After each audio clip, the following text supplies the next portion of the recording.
And I'll just tell you, I love you guys, and I love your wives, and I love your kids, and I love your families, but men need to stop thinking about having a good time, and they need to start thinking about leaving a good legacy.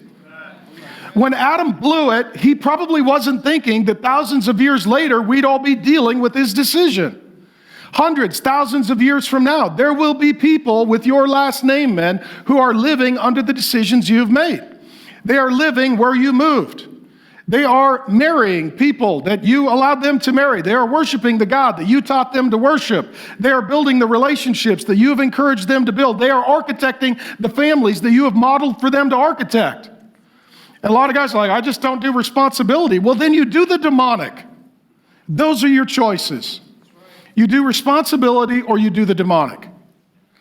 And I believe, I've said this for 25 years, I get hammered like a nail on it, but men are like trucks and they drive straighter with a load. You dump some responsibility on a man and it tends to straighten him out. You take the responsibility off a man, he's like a two-wheel drive in the snow. Eventually, he's in the ditch. That's how men are. And what God is doing here is he's laying an extra additional burden on men. And if you're a man and you hear this, you're like, I read the Bible, it means I'm the boss. Well, you read it wrong. It means you're responsible. It doesn't mean you get to boss people around. It doesn't mean you get to abdicate responsibility. It doesn't mean you get to be domineering, harsh, or overbearing. It means you need to quote 1 Corinthians, which is a very offensive verse, act like men.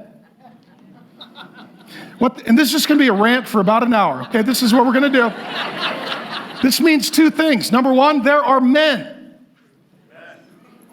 Okay? Number two, the men should act like men. I know it's crazy to interpret it like that, but I think that's what it means. When it says act like men, I think that means that men should act like men and be heads and take responsibility with loving kindness for the benefit and blessing of women and children. Now, ultimately, some people don't understand this covenantal thinking. When you make a decision and you're in leadership, it affects everyone and everyone. Let's say you're in a company, you make a decision. Does it affect the employees? If you're the CEO, yes. Yes. Let's say that you're on a sports team and the coach makes a decision. Does that affect everybody on the team? Yes. Let's say you elect a president. Does that affect everyone in the country? Yes. And we're adorable in America, like, that's not my president. Yes, it is. I didn't vote for him. Doesn't matter. Doesn't matter. The leader is the leader, and when they make decisions for all of us. We're implicated in those decisions for blessing or for burden. So what he's talking about here is it started with a man not leading his family, not fighting the enemy, and not taking responsibility.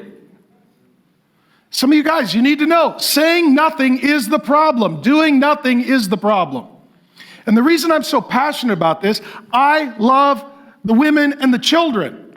And I get frustrated when I see the men leaving them in harm's way.